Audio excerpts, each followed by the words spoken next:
You've seen the generic get up at 5 a.m., take a cold shower, go to the gym every single morning that these millionaires supposedly do. All that stuff may work for a very small percentage of people. The reality of what a 7-figure entrepreneur morning routine actually looks like is probably very different.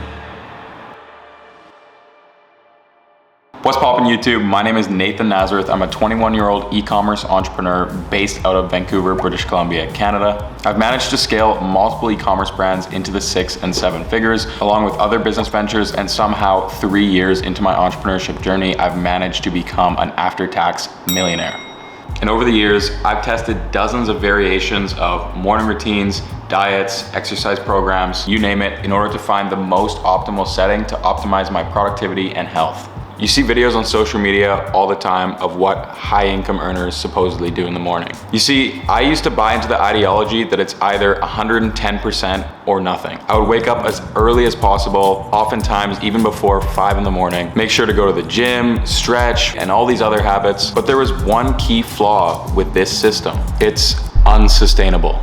Constantly waking up that early can start to feel like a chore, can have a negative effect on your mindset, and can have you resenting your day-to-day life. But maybe you are an early riser, and see, that depends on your chronotype, which pretty much nobody talks about. Chronotype is basically a fancy word to describe the most optimal time in your day for you to be productive. There are 6 main chronotypes that typically describe a person's level of awareness and alertness as the day progresses. You have some people who are the morning type, and they're extremely productive and energized from the moment they get out of bed. But as the day goes on, they're finding themselves becoming less and less productive and less able to take on the task at hand. You also have the daytime type, where they start off a little bit sluggish, but as the sun comes out and the day starts to progress, they get more and more energized until all of a sudden they hit a peak, and then they kind of fall off for the rest of the evening. Personally, I'm part of the evening type, and I've recognized that. I'm definitely a night owl. So that is why my typical morning routine starts around 9 a.m. with me typically struggling to get out of my bed. From there, I walk downstairs, and the first thing that I do is chug a tall glass of water. Drinking water is super important. It not only flushes out the toxins in your body,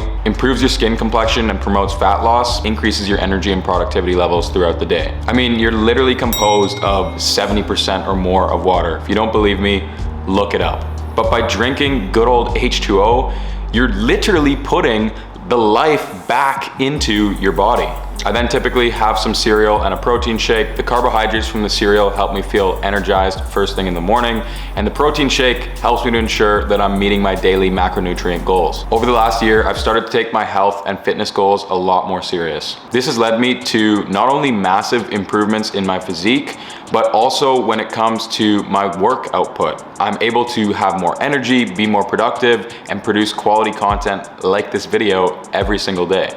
The next thing I do after that is typically about 15 minutes of meditation. And this literally just means sitting with my thoughts and preparing both my mind and my body for the day. This is a crucial segment of my morning because it allows me to really take a minute, make sure I feel calm and at ease, and then get ready to absolutely blast through all the things that I have to do. If you're looking to get started with meditation, a great app that I can personally recommend, not sponsored at all, is called Headspace. Now you might be wondering, Nathan, why haven't you ran 10K or taken a cold shower yet? Although there are other positive, productive activities that I could be doing, what I found is that you can build your discipline in many different ways, and you should probably be focusing on the key activities that actually move the needle for where you want to be in your life.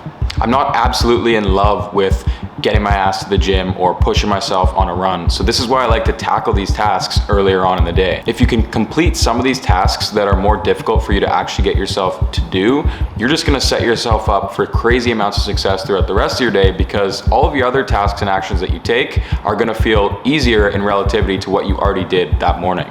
And this isn't just me talking out of my ass either. I actually read a lot of books that mention this and analyzed a study from Business Insider that claimed research suggests that while completing easy small tasks earlier in the day can lower your anxiety and make you feel more satisfied, in the long run, you begin to develop a false sense of progress. And this makes a lot of sense because oftentimes we distract ourselves with smaller, more mundane or easier tasks earlier on to avoid doing the more meaningful, intense, deep work that we know we need to get done. That's why I always place emphasis on knocking off my more challenging tasks earlier in the day, which in turn helps me boost my mood and makes every other task I have feel a lot easier. By the time I get home from exercising, I like to take a warm shower, get out, eat some lunch, get changed, get ready for the day. You need balance, and balance doesn't necessarily mean 50-50. It simply means you need to become a well-rounded person in multiple aspects of your life, and what you'll find is doing really well in one aspect of your life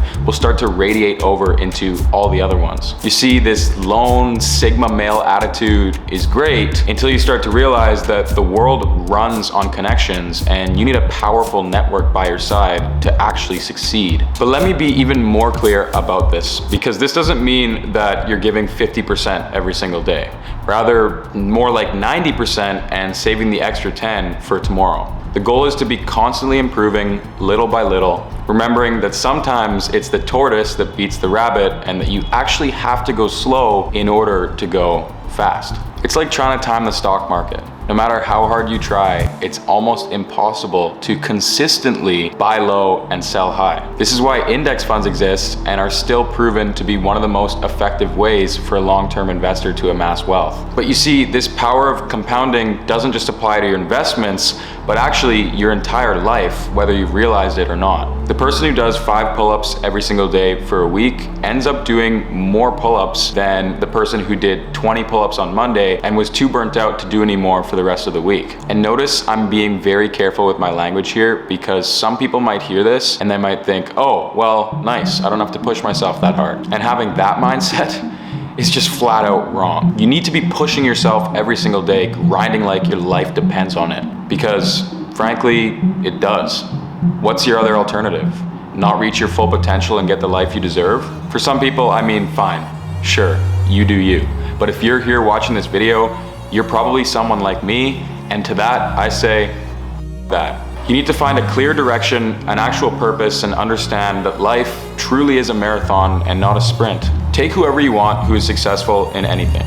Cristiano Ronaldo, Kylie Jenner, Logan Paul, hell, even Andrew Tate or the Nelk Boys.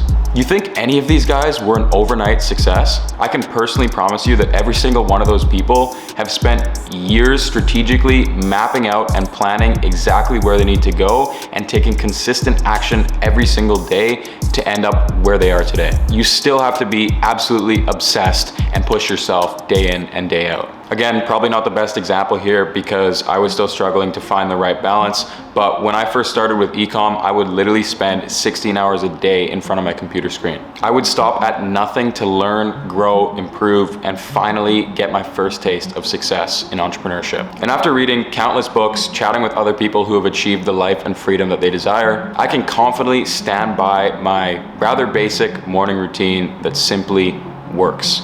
So please don't get caught up in doing all these crazy things you see on social media or structuring your morning into 5-minute intervals, because the only thing that matters is ensuring that you're spending the time on the key activities that are gonna push your life forward. Find what works for you. Your mental health, physical health, and productivity depend on it. I sincerely hope I provided some valuable information, since this is the stuff that I would kill for when I was first starting out. Thanks again for all the support. I hope you're enjoying the new content as much as I am. Love you guys. I'll see you in a couple days. Peace out.